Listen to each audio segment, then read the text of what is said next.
Just checking that you're in the right place. If you're here for the education plenary session, can you hold your hand up? You're in the right place? Okay. Thank you.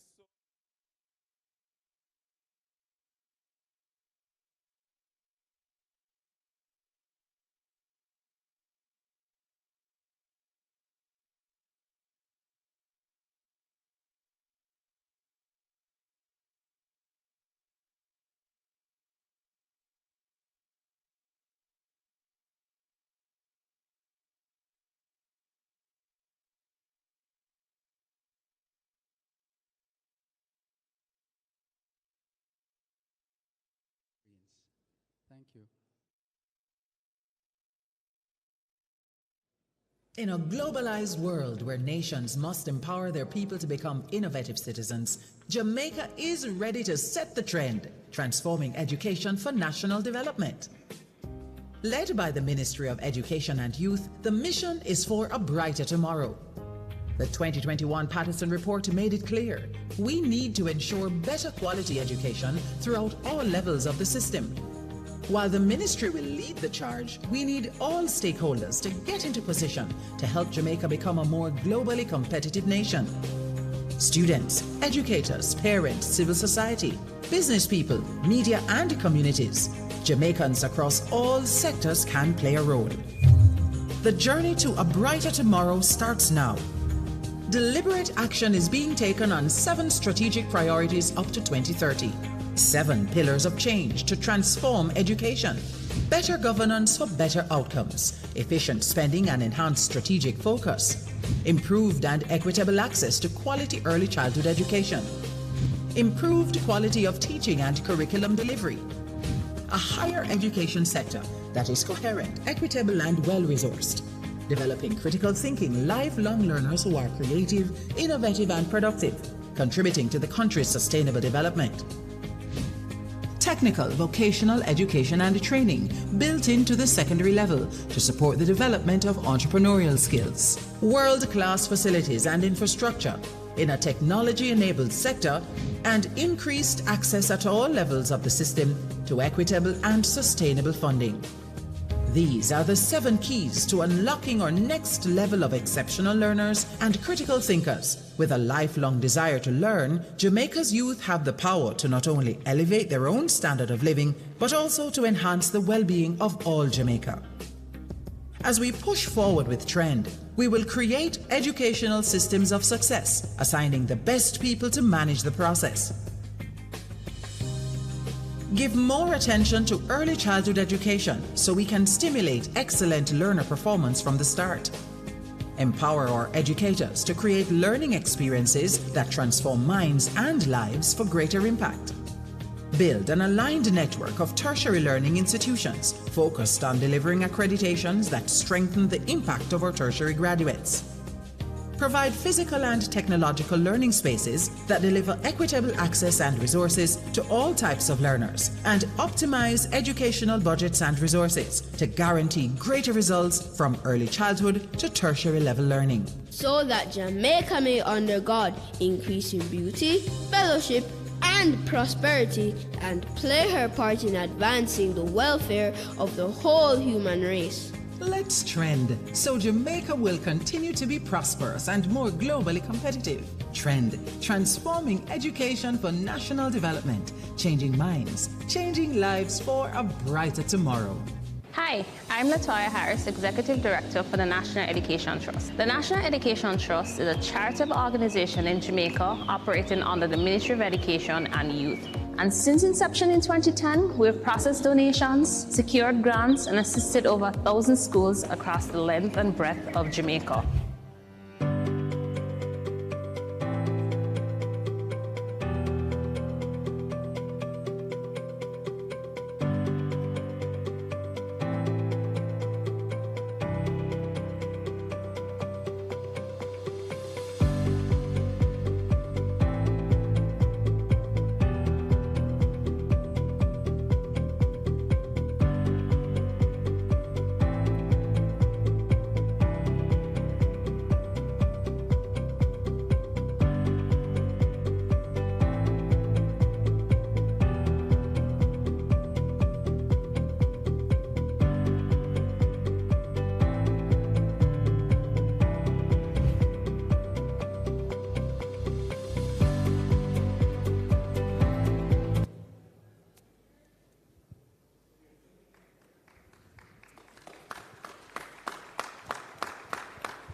So that's the National Education Trust advancing in Jamaica. Okay. Thank you, Dervin. Have we played? Have we played? There is going to be a second video, but I will introduce that one. Okay. Okay. Thank you, everyone. Good afternoon and welcome to the Transforming Education in Jamaica in the Digital Era. This plenary session will explore all things education, all things to do with our students and youth who are engaged in education in Jamaica. The Jamaican education system, as you've seen from the video, is in a phase of transformation led by Minister Favour Williams and her team. And she's here with me along with other panelists to speak about how Jamaica's education system is being made ready for the future and how you as a diaspora can participate in that process of transformation. So I have with me the Honorable Favour Williams, Minister of Education and Youth, to my right.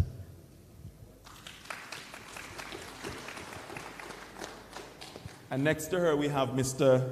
Andrew Lee. He's the CEO of eLearn in Jamaica. We then have from the diaspora, Mr. Marlon Lindsay, founder and CEO of 21st Century Education, or 21st Cent Ed. And finally, we have Mr. Donovan Wilson, again from the diaspora. Donovan is the president of the Union of Jamaican Alumni Associations, or UJA.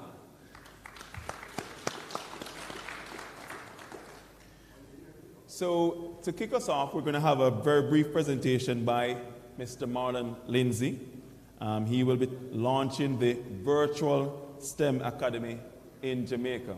But before he comes up and gives his very brief presentation, I just wanted to remind you that in the spirit of the conference, this is going to be a dialogue. And once we've heard from our panelists, there are 2 microphones there in the audience for you to participate in the conversation. So I look forward to hearing your views and having your questions. Of course, we'd encourage you to keep them as brief as possible.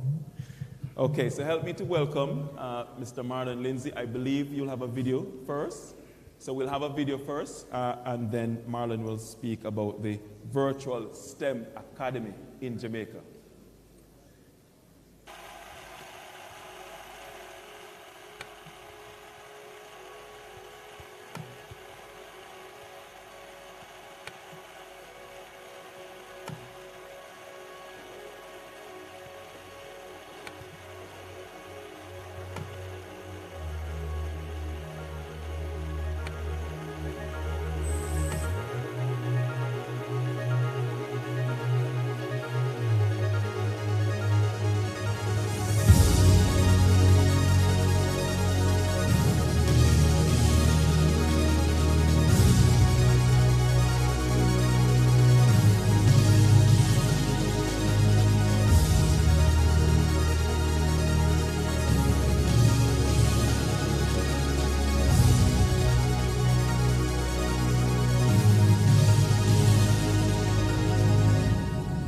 Jamaica is now officially declared a STEM island.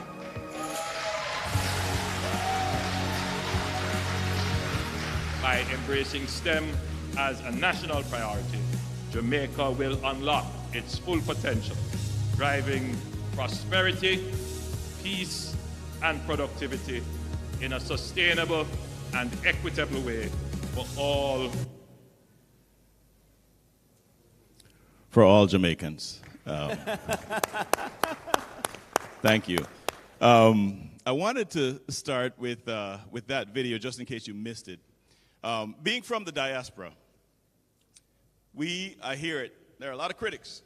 They don't understand that real work is being done here in Jamaica, as it is, say, in New York City, or Singapore, or South Korea, that we visited. So Jamaica is now declared officially a STEM island. What does that mean? Now we get the systems in place, led by our minister, to transform our educational system and thereby transforming our economy to be a 21st century globally competitive economy. And you'll hear this over and over again. In order to do that, it takes collaboration between government, private sector, public sector participation. And it should be telling that there's a member of the diaspora on stage talking about education in Jamaica. So what does it mean to have a STEM island? So we have a STEM for Growth Foundation, and we have our chair, Dr. Glenn Christian, in the audience, that's driving the private sector participation in education to help transform Jamaica into a vibrant 21st century economy via education. And so there's a STEM strategic plan in place to assist our Ministry of Education and our government in achieving these objectives. And if I can remember it, I'll summarize it real quick. So there's deep work being done in the Ministry of Education. There's a vision for 6 STEM schools put before us by the Prime Minister. Then there's we had a conference a couple of years ago where the PSOJ put forth this idea that we need some sort of way to reach all students so that we can build a pipeline for our workforce. And so that's the National Virtual STEM Academy. And the epitome of what we're doing is a National STEM Center. And the National STEM Center will serve as a place for research supported by our tertiary institutions.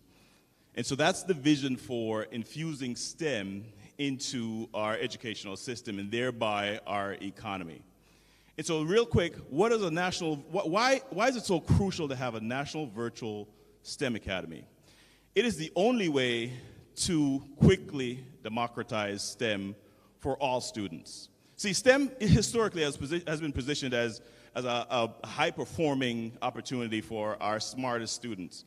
But we've been doing STEM, all of us, all our lives. When you went to the store and they count change back to you, that's STEM education.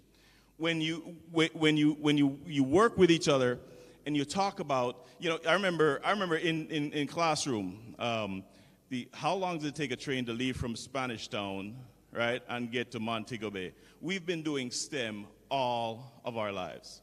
So whether we're shopkeepers, whether we're business owners, or whether we're industry titans, or government sector and private sector, we've been doing STEM. So it's really very crucial that the conversation be about all students having equal opportunity to participate in STEM so they can thrive in the rest of the 21st century. And there's no way to physically build schools fast enough to serve all students with the urgency of STEM. And so a National Virtual STEM Academy is a resource that we can pull down into every school, every classroom, for every teacher, for every child, to start learning STEM in as quickly as 90 days. And that's what Jamaica and New York City, quite frankly, and Suffolk, Virginia, are on the verge of giving to all of its students. So just some context for the conversation that we're having. So thank you very much. I appreciate you being here. And let's talk, Doc.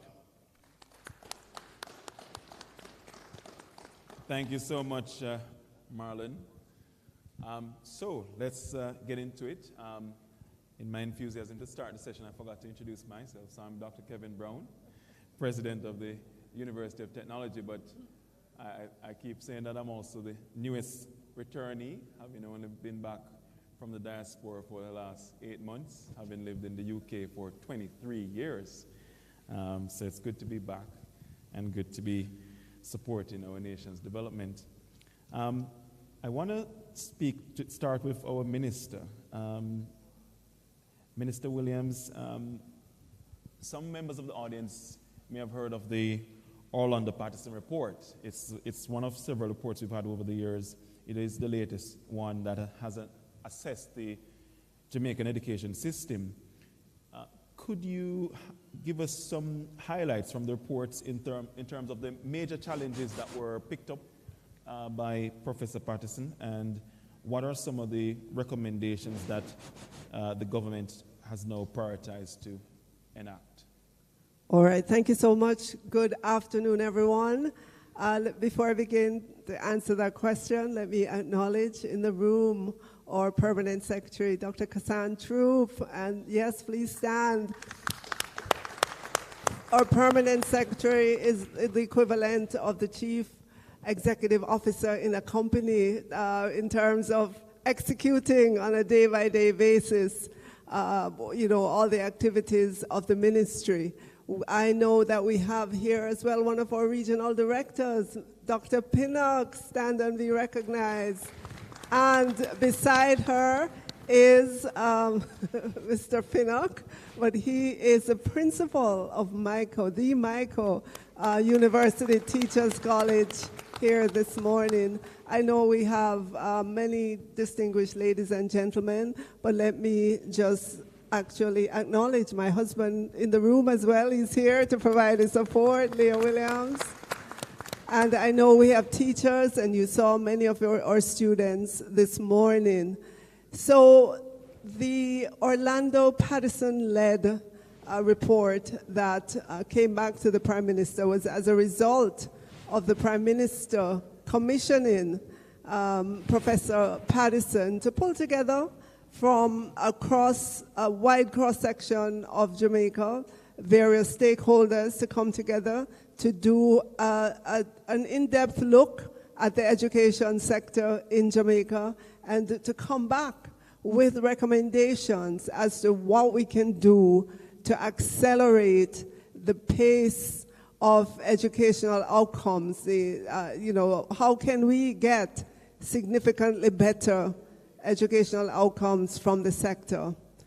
And you may know that Professor Orlando Patterson, who is currently a professor at Harvard University in the sociology department, is a son of the soil of Jamaica.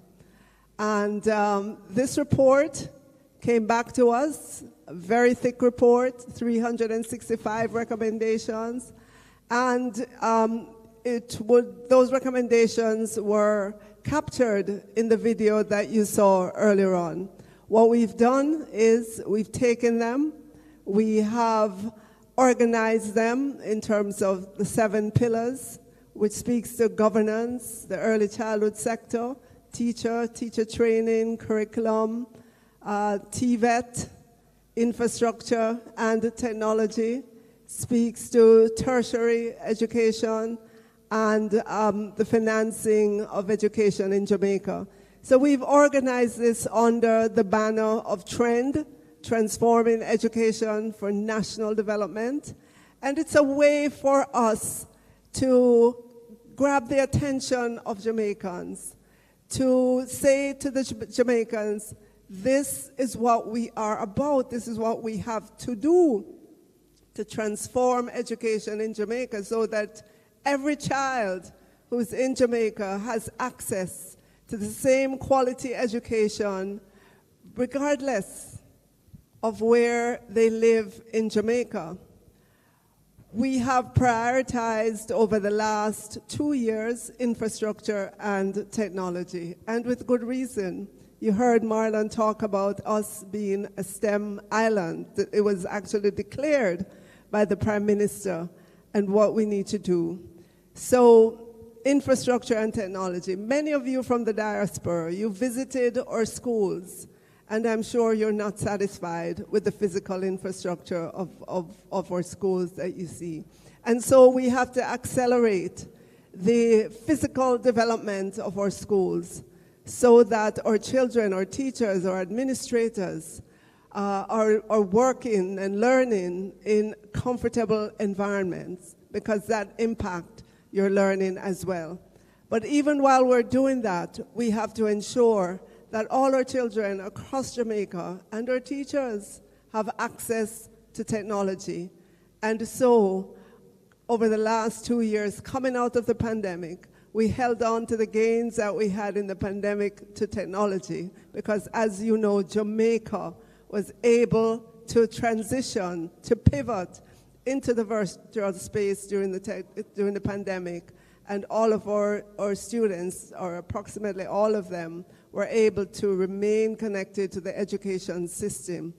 So we came out of that with gains in terms of technology, and we're accelerating those gains. So just to say to you, as of today, 2/3 of our schools across Jamaica, and we have 1,009 primary and secondary schools, are connected. They have internet connectivity, broadband connectivity. All of our teachers in our primary schools and our high schools have access to a laptop individually. They don't have to share the laptop. All of our technology labs in all of our high schools in Jamaica were upgraded, and e-learning can talk about that with brand new state-of-the-art laptops and connectivity in those labs as well. We have mountains of e-resources available to our students and our teachers.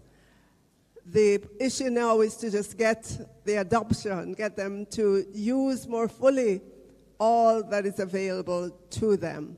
And we know, and you saw it in the video that Marlon played, the world is changing. It's becoming more technology focused.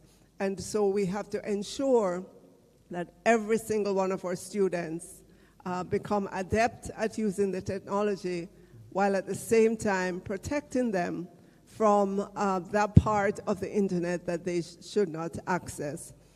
We know that we have a ways to go in terms of transforming education in Jamaica. The report itself, when we looked at it, it would require at least 8 years, us waking up every day, working.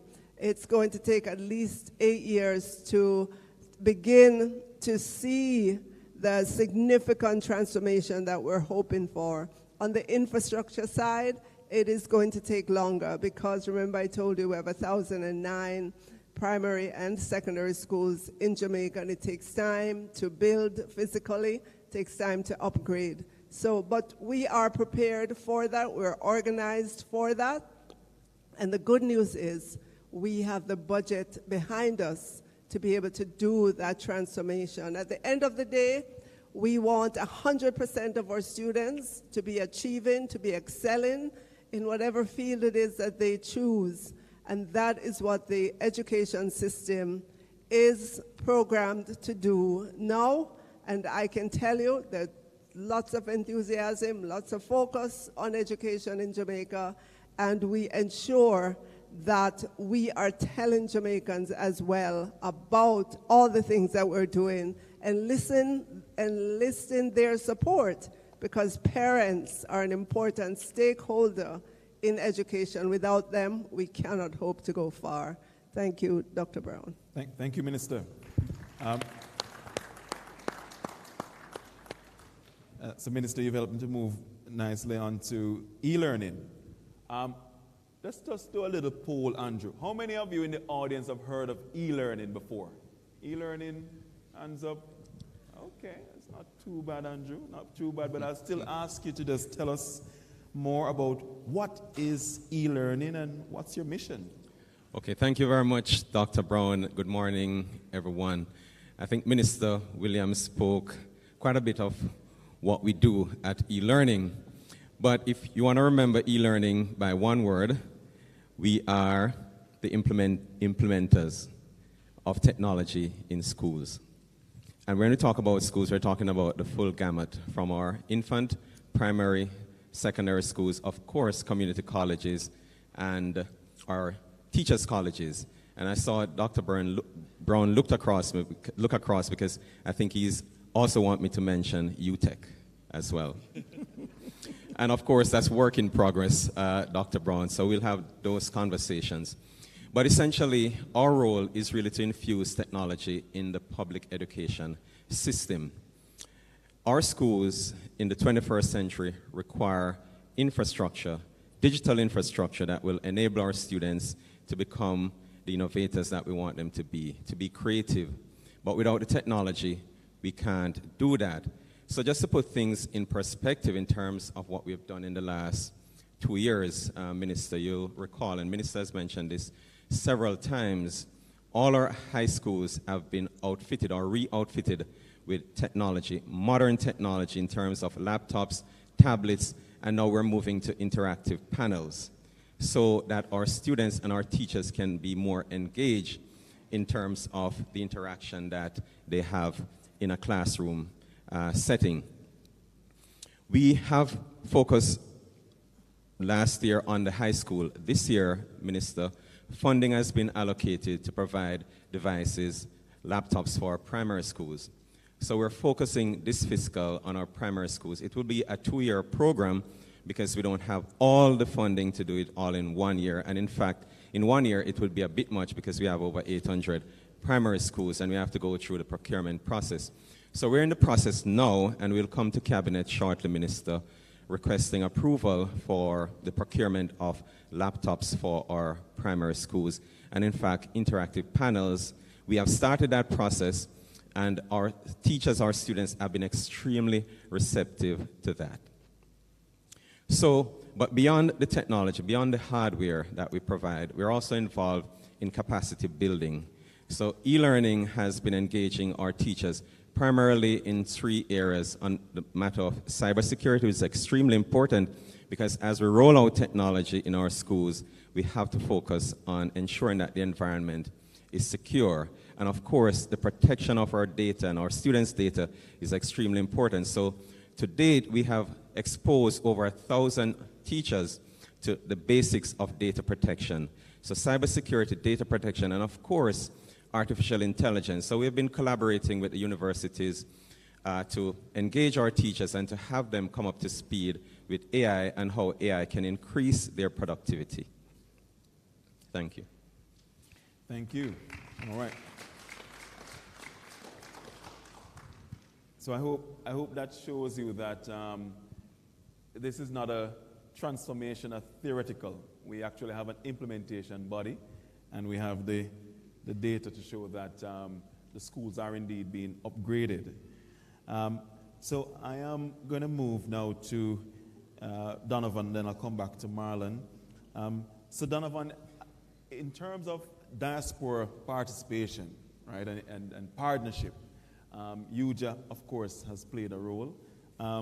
So could you just tell us, well, firstly, what is UJA, and what is your opinion on how the diaspora can help Jamaica partner with Minister Williams to continue the transformation process?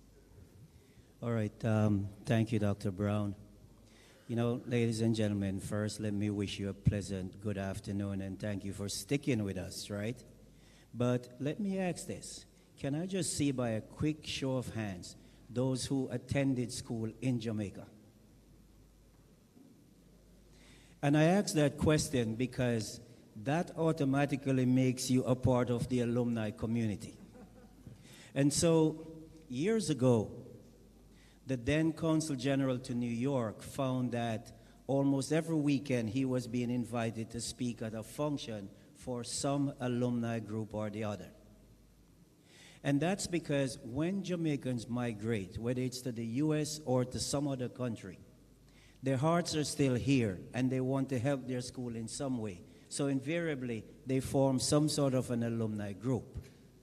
And so following up on the advice of the Consul General, the Union of Jamaican Alumni Associations, known by its initials UJAA, or simply called UJA by some folks, was formed. It started out with 17 alumni associations being a part of it, and I am proud to say that today we have 64 alumni associations as a part of the Union of Jamaican Alumni Associations. You know, the minister mentioned the Patterson report. And as you heard her said, it was just about 365 pages. 365 recommendations, right. I will tell you that in the pages of the report, and I have actually read it, alumni has been mentioned about 5 times. That's it. And yet, alumni members have been working hard to help their schools in some way. And I will tell you that through UJA, we've had a number of projects going. One, our water tank project.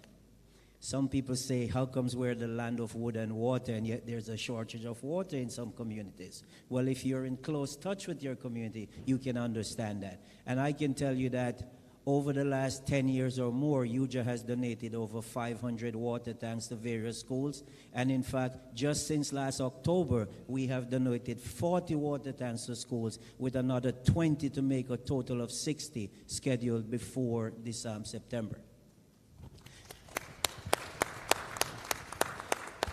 But in the spirit of technology, you know, when COVID happened, very quickly we realized that there was an issue with respect to technology. To put it bluntly, a lot of students just did not have devices in order to continue with their e-learning, and I'm not throwing stones at my good colleague from e-learning. And so the consulate in New York started an effort to get tablets into schools. And UJA did the same thing as well, and I can tell you that we donated almost 1,000 devices valued at over 14 million Jamaican dollars during the pandemic. But here is what I want people to understand, and I lift my hat to the ministry for this.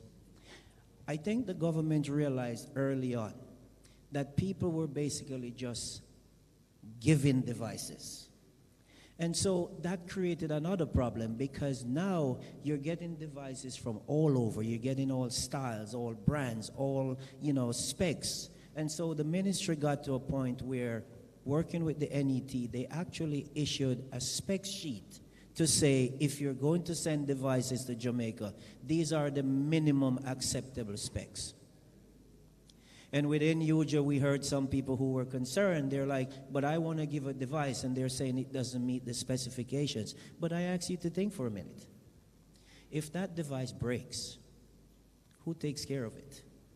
Do we have people who are qualified to take care of it? When you have a standard, it makes it a lot easier for us to have trained personnel who can assist with repairing those devices when it occurs. And so I think you've heard from what I've said that UJA has played its part, whether it's through water tanks, whether it's through giving devices to the schools, whether it's through providing training to those alumni members who want to form an organization to help their school. Because please know this, guys. This is not funding from corporations in the U.S. that helps us to do what we do.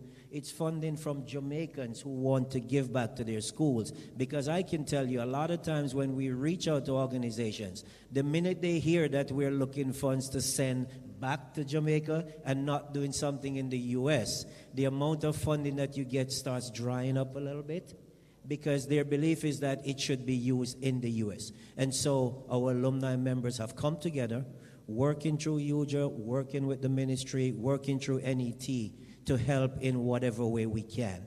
So I think that should give a sense of what UJA is about. And I want to tell you that if your school or your alumni association is not currently a part of UJA, see me after this presentation. Thank you.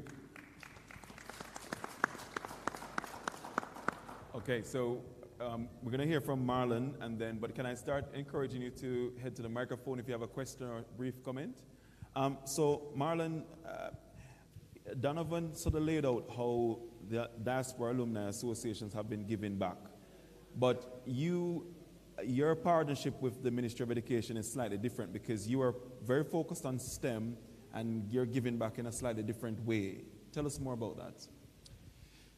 So just for context, the urgency of STEM is known in education, certainly, and in industry, but I'm not sure if that comes back to our homes. And I just want to talk about the urgency of STEM just for a second, and then we'll jump into STEM. So right now we have AI, we have automation, and we have robotics that's changing the world that we live in. And we're just at the tip of the iceberg in terms of how our world will be transformed. And so there's an urgency to ensure that every single Jamaican students and students in the US and, quite frankly, globally, are ready to embrace a 21st century that looks like nothing we have seen, nothing we can imagine. And the best that we can do is prepare them for the unknown.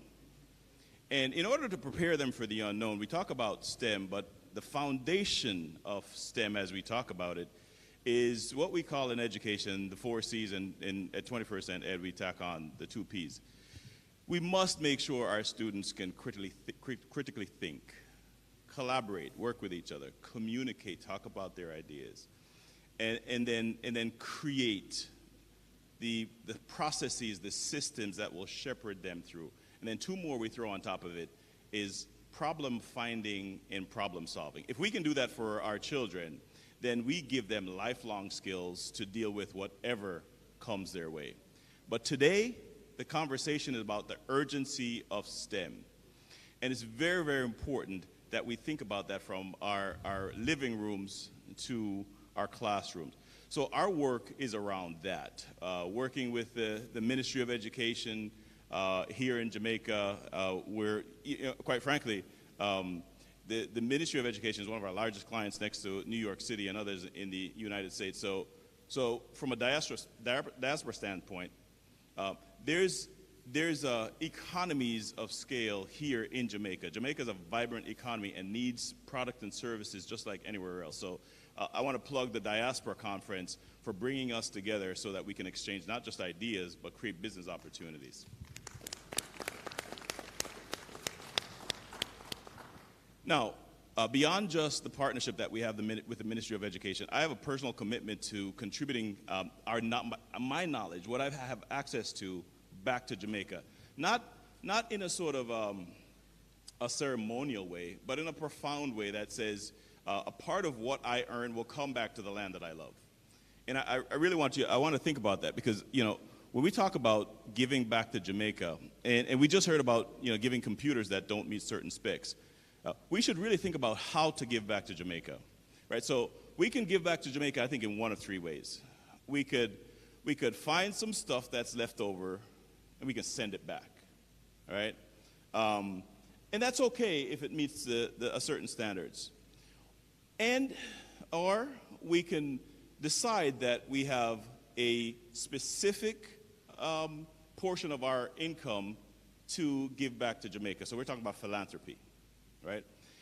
And so we can give back what we have just in case we have it, or we could set up a philanthropic effort deliberately and give back to Jamaica, or we can commit to not just giving back in terms of philanthropy, but bringing our skills, talents, and abilities back to the island to help build and transform Jamaica into a vibrant 21st century economy. Enough of us go away when we get a Jamaican education and do really, really, really well with that. It is time for us to come back and bring that thing back deliberately, not in terms of, we have a little bit of excess, so we're going to give it to Jamaica. We must commit to supporting the land that supports us so we can thrive the way we are. Okay.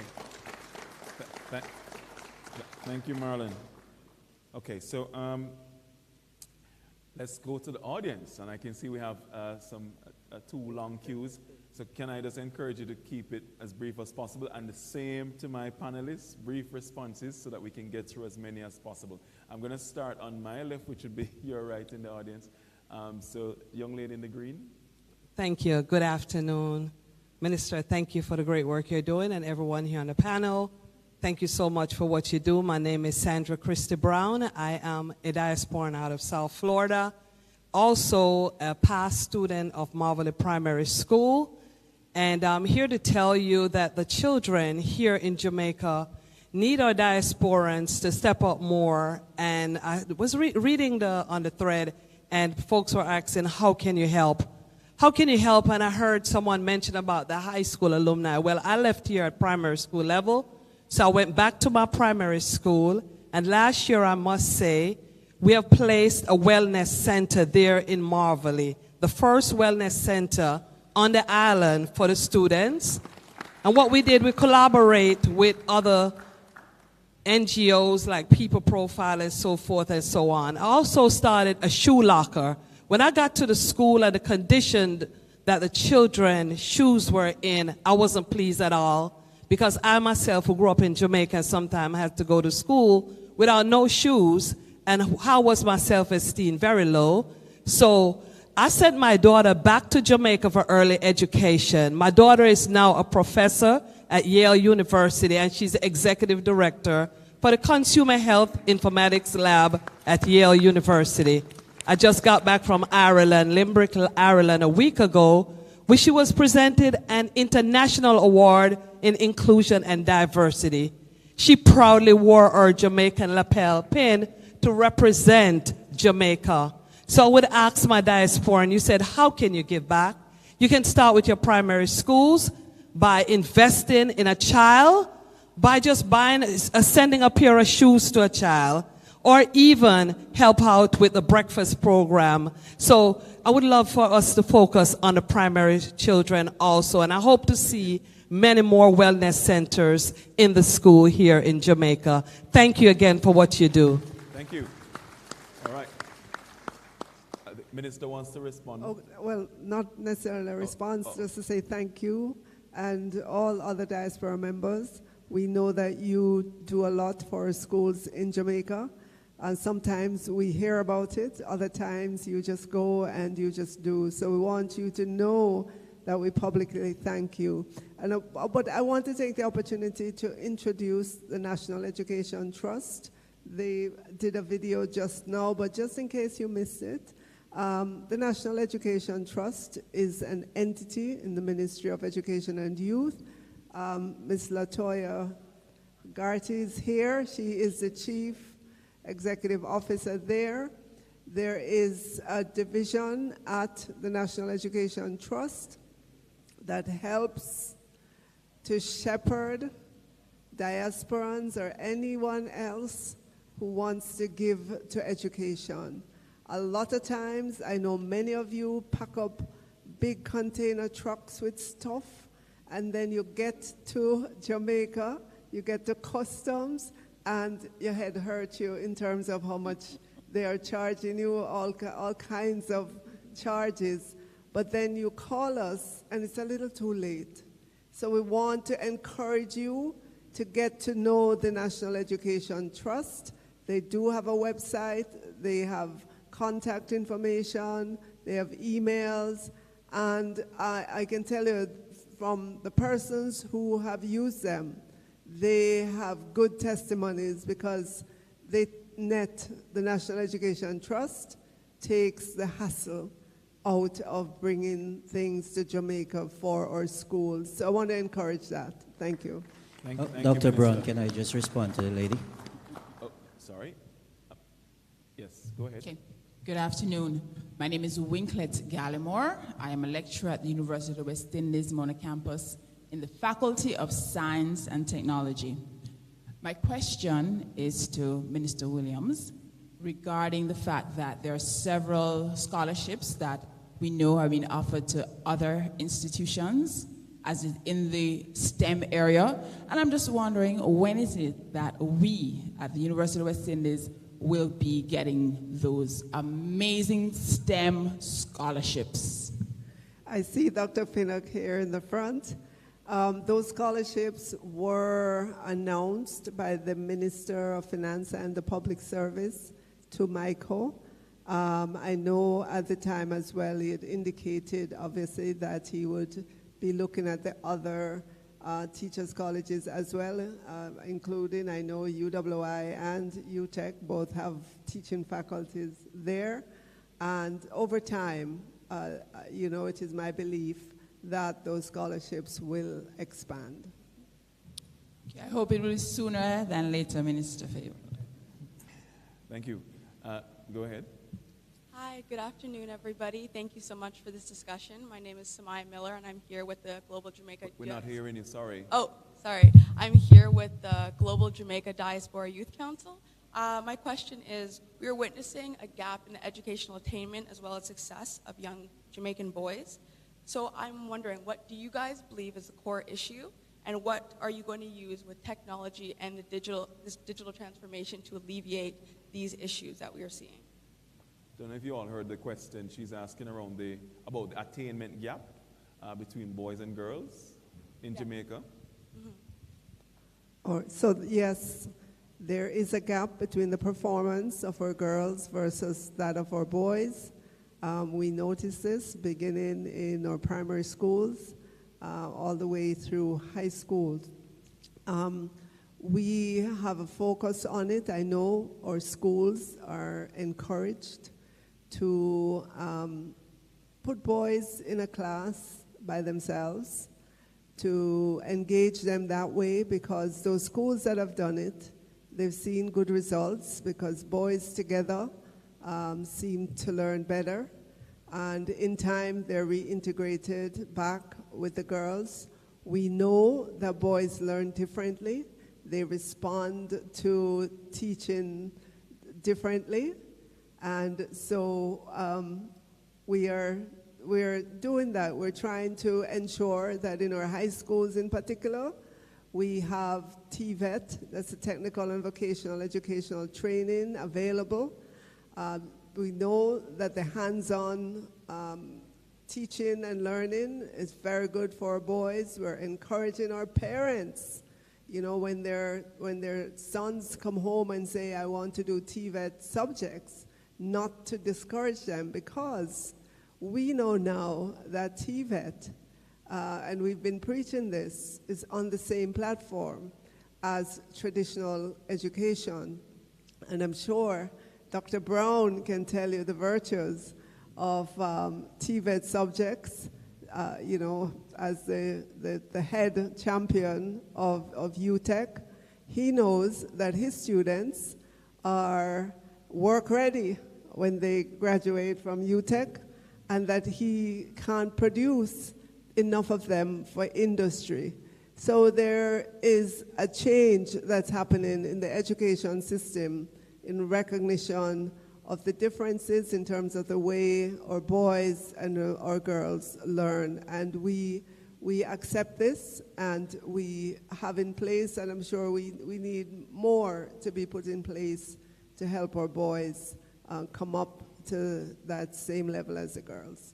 Thank you. Thank you, Minister. Go ahead. Thank you. My name's Orleen Badu. Sorry. Sorry. So sorry about That's that. okay. Mr. Lee wants to. Yeah, I was just going to support Minister in terms of what is being done, you know, practically to get our boys more up to speed and engaged. So e-learning and other organizations. In fact, just yesterday we had a meeting with the British Council, and part of that discussion is about how we can get, you know, coding going in our schools, in our primary schools, and in fact, more so our underserved primary schools. So there's a lot of effort that Minister is aware of. I just want to emphasize that that is happening, and that will, you know, address some of the issues that our boys have. I know Marlon, in terms of his virtual STEM program, we can use the infrastructure that we're putting to help to engage our boys a lot more. So practical work is actually being done as we speak to engage our boys a lot more, particularly around STEM areas. Thank you. If I might, Dr. Brown, we actually have really quick a testimonial from Marcus Garvey Technical School. Just got it a couple of days ago. That some of the work that we've done with our educators to shift the way they're thinking, using project-based learning, inquiry-based learning, they're seeing the engagement level of all students are up. Students are engaged. They're learning chemistry, and in this particular case, they were developing cosmetics. So when we change the way our system, as the work that's being done has been done, we will see the engagement level increase in boys and girls. And when we get to that project-based learning, hands-on based learning is what Minister is, to confirm what Minister is saying, we will see results in the way that we haven't before. Thank you. So we have to also change the way our educators teach. Go ahead. Okay, I'm Orleen Badu from the UK, ex-principal, and now train teachers and staff in uplifting young people. I've got a quick question for the panel. You talk about developing children for jobs that don't yet exist and tapping into that talent. And as somebody who writes e-learning modules for staff, my question is, what work is happening to ensure that teachers are trained to be able to empower young people for the jobs that yet don't exist? Teacher training. Who wants to take on that teacher training? Well, I know we have the president of one of our premier teacher education institutions sitting here, and we have others in the room. I think that's where it begins in terms of ensuring that each cohort of new teachers coming into the system has that orientation, that they come in and they're comfortable teaching students in groups rather than just standing in front of the classroom and lecturing. For those teachers who are already in the system, I know we have a robust education going through the Jamaica Teaching Council to bring different teaching methods to our teachers. We encourage them to experiment and not be afraid of embracing the new. But I see Dr. Pinnock at the mic, so Dr. maybe as a practitioner in the field, he can help us in terms of this question. Yes, for the audience benefit, Dr. Pinnock is the president of Jamaica University College. So Dr. Pinnock, how do we prepare our current educators and future ones to teach STEM in schools? Okay, good afternoon, everyone. We have to begin with a mindset change. What is teaching? And how do you teach in this context? We're aware that the world has changed. We talk about the changing world. It's not changing. It has changed. And therefore, we are living in the future as we speak. And therefore, what was effective 5 years ago is no longer effective today. And the first place to begin is in the minds of the people you are training and to ensure that they understand that. And therefore, they must know that the students they are preparing must be fit for purpose. And so there's an alignment with the classroom and industry. And that's the reason why the STEM for Growth Foundation was created, with the alignment of educators and the private sector so that there's no misalignment with the product. Now, it will take a while for that cultural shift to take place, even in our college. And it's taken a while to get even the educators who teach the teachers that level of mindset change that we require. Then we have to understand what is happening in 21st century education. So ChatGPT is not an entertainment function at all. It's a real life situation and a tool that we mustn't be afraid of. When the airplane was created, people were afraid of the airplane and the noise. But we realized it was a necessary invention that is good. In 2000, we thought the world had come to an end because of the change, the computer glitch that was expected. But it didn't happen. And so ChatGPT and AI won't kill us. But it can make us redundant if we're not ready and be prepared for it. Thank you. Thank you. All right. Doug? So let's go to this side. Very Hello. brief, because we're winding down. Hello, my name is Pat Dillon Moore. Last week, my daughter Storm graduated from high school. At the age of 3, I was told she would not read or write because she is handicapped. I would like to know, what are we doing in Jamaica for special needs children? And more, what could we be doing in the diaspora to do a transference of knowledge that is homogeneous?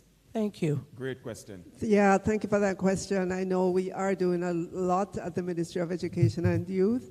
Dr. Troop, I know that you could just run down the list of things we do for special needs students if you just run over to the microphone and give us, because I know that we provide support. First of all, in the society, there's a greater awareness of special needs students, greater acceptance than you would have seen 10, 20, 25, 30 years ago. And we have kept pace at the ministry just in terms of the support that we provide to special needs students. Go ahead, Dr. Troop. You have 30 thank you, seconds. Minister. Good afternoon, everyone. It's good to see all my Jamaicans who live far and wide. Welcome home. And so indeed at the Ministry of Education, we provide a number of services for students with special needs. One, we have exclusive schools for students with special needs that are publicly funded. We have 20 of those. And for those areas that our public schools cannot serve, we partner with private entities. Those are those private schools in Jamaica that offer special education services. we fund spaces in those schools for students. Parents write to us and they will indicate that we would prefer our child to be in this space. It is smaller, it is more conducive, and the government provides fully funded access to that service for students. Another challenge that we have in Jamaica is assessment services. It's very expensive. And what the government has done is to build out assessment service programs right across the country. So we have an assessment service program at Sam Sharp Teachers College. We have one at Church Teachers College in the central area of the island. We have one in Kingston, Microcare. And we are building a new one, in Portland at Case College of Agriculture, Science and Education for the students in the East. And those institutions will work together to provide assessment service for parents so they can know the diagnosis and we can treat students accordingly. In addition to that, in each of our regions, we have 7 regions in education that serve all the parishes. In those regions, we have student assessment services. So we have clinicians, which are EdSci, we have diagnosticians, and we have other persons called special needs coordinators. And they use the assessment reports to provide support services within our high schools. So within our high schools, we have what is called mainstreaming. So the students with special needs who can function within those settings, they stay in those settings, but they get pull-out sessions with specialized educators. These are called our student assessment pathway coaches, and they are additional experts that are placed in schools outside of the teacher-pupil ratio that we fund within our schools to provide teaching and learning support for our students. We have approximately, 167 of our high schools that are currently benefiting from special support coaches within the schools. These persons are paid to do pull-out.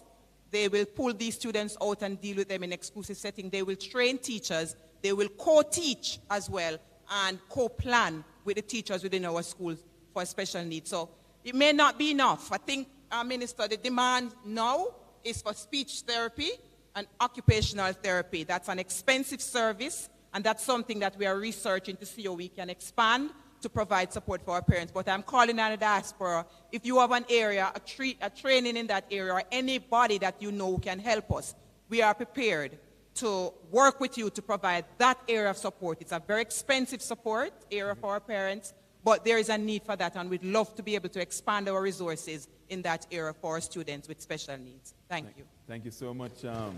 Just to quickly add before the next question, that we're also putting in the technology to support our special needs students. So 15 of the schools will get specialized computer equipment this year. We have already purchased, and we're going to distribute those. So that's a process that we're going through at the moment. Thank you, Andrew. So technology is always there. All right, so time is winding down. So what I'm going to do is, I can see there's a big queue. We're going to have to do kind of like a rapid fire session, right? So you're going to have to be really quick with your question, and likewise panelists with their responses. So let's see if we can, how many we can go through. All right? Hello, I'm Charles Smart. Right. So we'll let you ask your questions, and then the panelists at the end, in their closing remarks, will just respond accordingly. So go for it. Okay. Charles Smart, I'm a CEO for Matai Block. We're an artificial intelligence agency based in South Florida. And my question is really about just seeing with our clients and the transformation that's happening in the need for different jobs. For example, programmers are leaving college today and they can't find jobs because there's so much automation. And artificial intelligence is really at the center of so much transformation. And as one of our panelists mentioned, you know, we can't imagine the world that we're going to be, our children are going to live in. I think about my 6-year-old daughter. So my question is about what is happening or changing in the curriculums that we are offering in the schools at the early education stage all the way through to college and university to prepare the generation for the jobs that will be coming and replaced because of artificial intelligence, robotics, and automation. Thank you. Great question. Sir? Yes, I am Dr. Clovis B. Nelson. And Minister, how are you doing? Once again, you and I have been talking, and Mr. Let me just go into the question. All right, so please. Marlon, you made some very good talks on the STEM education concept that you're working with. I appreciate that. I'm happy for where the ministry is going right now. However, I think there's a lot more work to be done to integrate STEAM education more so than STEM. You made mention of project-based learning, sir, and that is an entirely STEAM concept right there, not a STEM concept. And so I believe that there is still some disconnect with the substance of STEAM as opposed to STEM, and I am pushing that. That is my research work. That's where I am an expert. You need to read Marlon's book. Read a chapter by Dr. Kassan Troop. She talks about STEAM. I don't think there's a disconnect, sir. I'm talking about the implementation of it, sir. Read the book, read the chapter. So I will. Marlon, have any books with you? Doc, so I will say this. Globally, from an industrial standpoint, we're talking about STEM. But locally, we're implementing STEAM. We can't implement STEM without implementing STEAM. That's just what I fact. think. Yeah, man. So we're aligned there. Get a copy of the book from Marlon. Trust me. Read Dr. Troop's chapter. We are aligned. Go ahead, sir. Thank you. Good afternoon, panel. My name is Amani Simpson. I am on the Global Jamaica Diaspora Council as the youth rep for the UK South. I'm also a governor of a school and a college trustee back in London. My question is around exclusions and behavior management. What has been done currently, and where can there be improvements as we go forward with everything that you're planning? Exclusion of students from schools. Okay. For behavioral reasons? Yeah, because I think, when you look at the research, that then tends to be a driver for criminal activity, getting involved in other different things. Okay, we'll touch on that. Go ahead, sir. Good afternoon, everyone. My name is Tariq. I'm part of the Grace Kennedy Birthright Program. But I studied in the UK, so actually hearing your opinions on sending students and bringing them back to Jamaica to develop the infrastructure was important. But my question for you is more about bringing engineers that can be culturally relative, not just building Jamaica in a Western image, but actually harnessing the power of, how beautiful it is and actually making sure that we don't compromise that and level up the country at the same time. Okay, thank you. Bringing back Good afternoon, everyone. My name is Marie Coley. Very much has been said at this conference this week in terms of Jamaica and education, and it was really just a comment and encouragement to the panel. My cousin attends, or works, I should say, for UTEC. She's quite senior in there, and she made a decision as a student, not as a student, as an employee, to attend one of your Russian places of study, exchange, and learnt Russian within a year, came back to Jamaica, and obviously went into continual employment with yourselves. And I'm very proud of my Jamaican roots, and I just want to encourage you to say that, Jamaica's education is far excelling other countries, including the UK, and that you are doing a good job. Thank you, thank you. And just very quickly, it's just about addressing the gap from education into employment. I think that's the key thing that needs to be addressed. Okay. All right, thank you. And thanks for the comment, the compliment as well, right? We don't often realize, as much as we have many challenges in the Jamaican education space, our education system is actually preparing our young people well relative to other countries. Go ahead. Hi, hello. Hi, hello. My name is Nikki Sutherland. I'm a financial literacy educator in the United Kingdom. I specialize in helping young men that are in prison and coming out of prison, as well as women and the youth in schools. I'm an ex-banker of 15 years, where I used to advise the CEO and management and leadership in regards to finance, service, and mindset. Now, my question is in regards to financial literacy in schools. Okay. We've heard a lot over the last few days in regards to crime and the effects of a lack of finance and financial knowledge in schools. So my question relates to the curriculum. I believe you have SFEP, which is one of the curriculums for money management. I'm being wrapped, but we've got your question. Financial literacy. Financial literacy in schools. Okay. Thank you. Sir, you're going to have to be really quick because we're out of time. Very brief. My name is Pat Reed, and for a number of years I've run an alternative education provision in the UK, and I just want to know who and how do I network with in order to see if I can help, especially as Amani said, with behavioral issues and learning issues with our young people. Okay. How can I help set that up in Jamaica? I'm sure Dr. Troop wouldn't mind speaking to you. Go ahead, sir, very quickly. Thank you very much. My name is Harold Clayton. I'm a product of the educational system in Jamaica, both from the primary school right up to the undergrad level, the graduate studies overseas. And so there is a strong brand and appeal for education for employees from Jamaica, Jamaican employees. I'm happy that you're moving toward the tech and the STEM.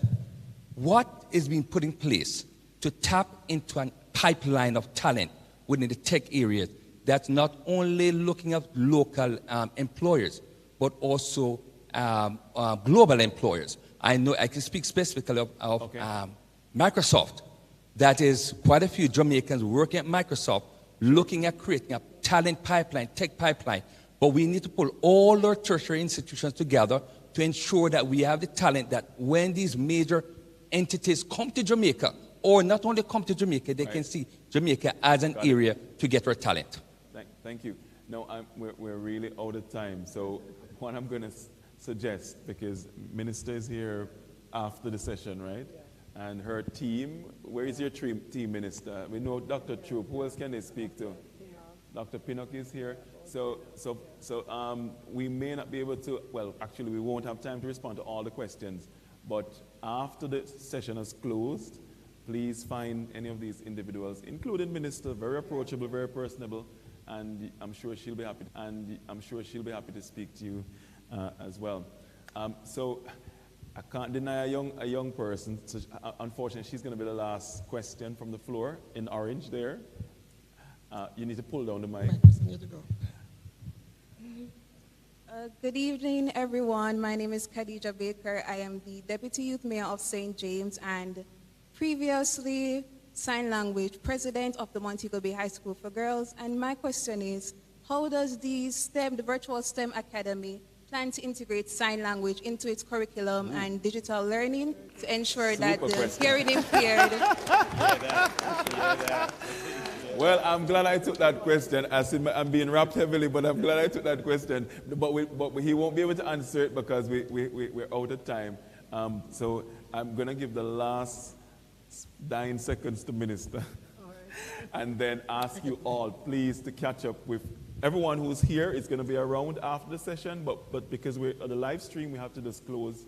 But afterwards, you can catch up with us. Minister? All right, thank you. I know there were lots of in-depth and interesting questions. I just want to address the one that speaks to what is changing in the curriculum to prepare this generation for the jobs. And you would have heard earlier on from several panelists that we have to teach our children to be collaborative. We have to ensure that they're involved in project-based learning, that they are creative. And when we talk about creativity, it's not just creating something new from nothing. It's taking something that's existing, changing the way it's processed, changing something about it, problem solving, have them come at the situation, identifying the problem, and then putting forward suggestions. So there's a significant recognition in the way in which we are teaching now versus if you looked at classrooms 30 years, 20 years ago,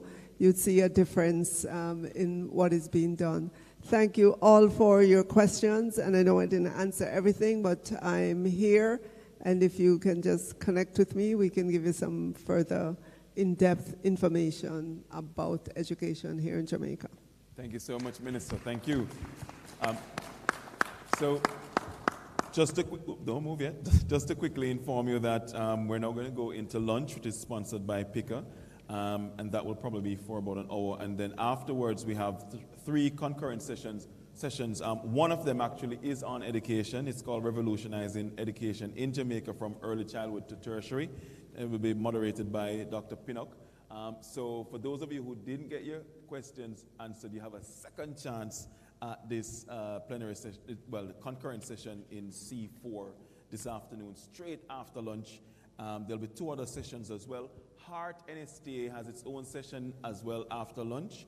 for those of you interested in TVET and what the government is doing around that. And we also have a session on wealth creation through real estate. So they'll all run concurrently, so you got to pick one, unfortunately, and go to that. But that's straight after lunch in Block C. Thank you so much. You've been amazing, and I hope you enjoy the rest of the conference. Thank you.